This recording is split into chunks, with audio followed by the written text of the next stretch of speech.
Many of them died, were hung, killed, dismembered, treated like animals. But what if they would have quit? What if Richard Allen said, if slavery don't fall by 1790, I'm done with this abolition work? What if Harriet Tubman said, if slavery don't fall by 1855, I'm done? What if Douglass or Sojourner or Delaney said, if this don't work in 10 years, I'm done? Ancestors didn't do that. They passed the baton one generation to the next. They passed the baton one century to the next. They never lost sight of the goal because they understood something that we have forgotten. The work for African liberation is an intergenerational struggle. It is not limited to your lifetime. Garvey said, we might not see, we may not live to see the day of Africa's glory, but we can work towards it right now in our lifetime so that our children's children can one day live to see and experience what it truly means to be an emancipated African. Brothers and sisters, I don't know if FDMG is going to open in my lifetime. I'm pretty certain it will, but I do know it will open.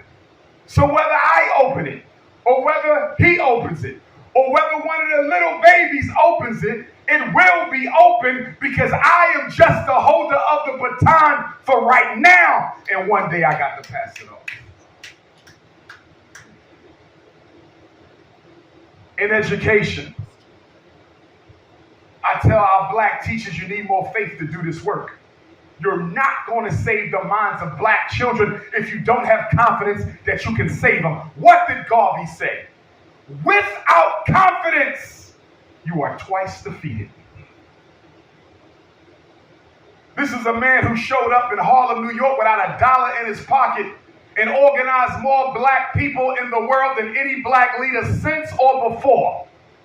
13 million, no cell phone, no internet, no TikTok, no airplane, no cell phone, but he showed up with less than $1. If anybody knew that you could go from nothing to something, it was His Excellency, the preeminent prophet and king of Pan-Africanism, the most honorable Marcus Garvey. He said, without confidence in yourself, you are twice defeated in the race of life.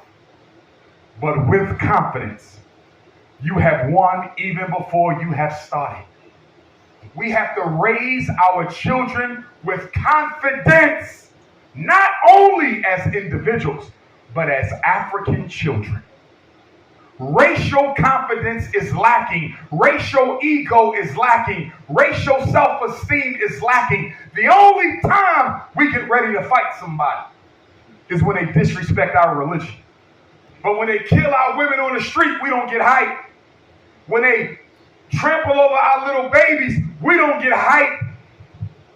But let somebody talk about your Jesus or your Muhammad, you be ready to kill, but they'll disrespect black people all day long, you won't even move.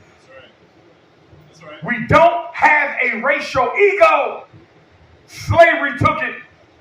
And some of us are so ashamed of being African that we would just rather choose another race to belong to and think that's going to solve your problem. So you're going to be a Cherokee Indian. You're going to be a Seminole Indian. You're going to be a Choctaw. And you fail to realize that the same Native American tribes you claim you belong to were slave masters of black people. Fought with the Confederacy to keep you in chains, so you hopping from a white slave master to a Native American slave master, and you call that progress. Yeah, I got a little Cherokee in my blood on my mama's side.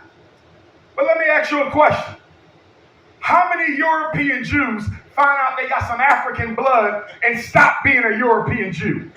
How many Irish you know when they find out they got some African blood, they no longer Irish?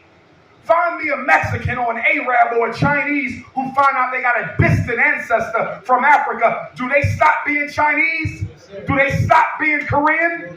Do they stop being Jews? Do they stop being Italians? So why is it when you find out you got a few drops of somebody else's blood, you got to stop being African and be 100% of another group who want nothing to do with you?